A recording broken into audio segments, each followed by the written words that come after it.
spite of the uncertain weather, Royal Ascot this year as ever drew enormous crowds.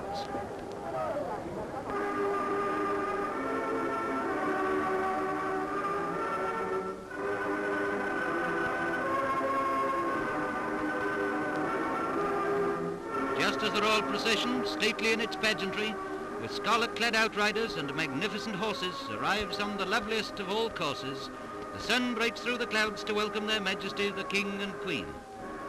With them, the Prince of Wales and the Duke of Gloucester, Prince George, the Princess Royal and Lord Harwood following in the second carriage. Along the new mile, the procession of semi-state carriages draws slowly nearer and nearer to the royal enclosure, cheered all along the route. The royal family have once more graced Ascot races, and the world's most brilliant garden party and fashions parade has opened again.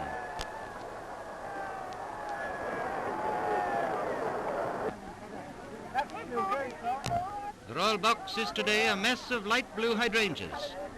They're just in time to share with their majesties the thrill of the Ascot Stakes.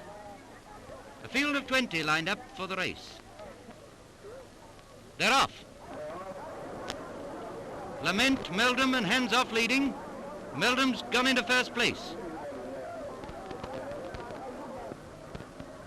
Still it's Meldrum. Constant Vixen and Lament have come up.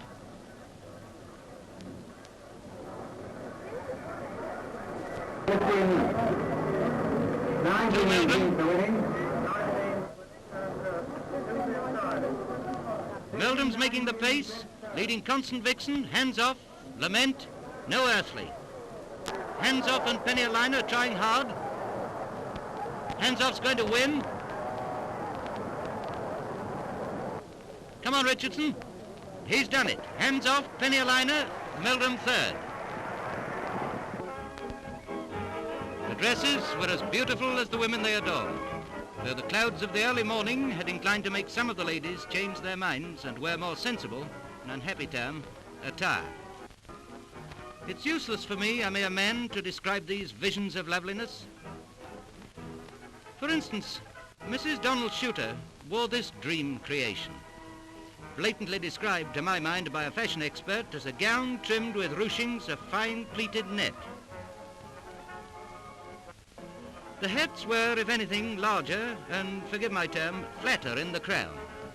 A playful wind made it necessary for the wearers to hold them for most of the time and chase them like hoops for the remainder.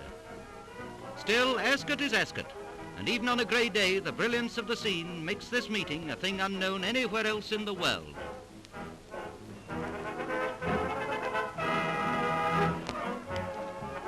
On the second day, Hunt Cup Day, the crowds were even bigger, and the ladies' gowns seemed still more beautiful, if only because there were more of them.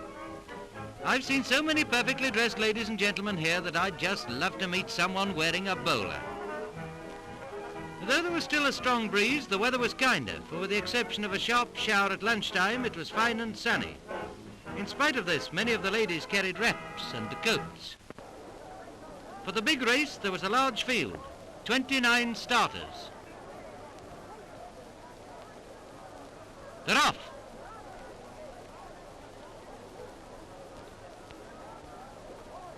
North Devon, Funab, Mayfair and Young Native are prominent.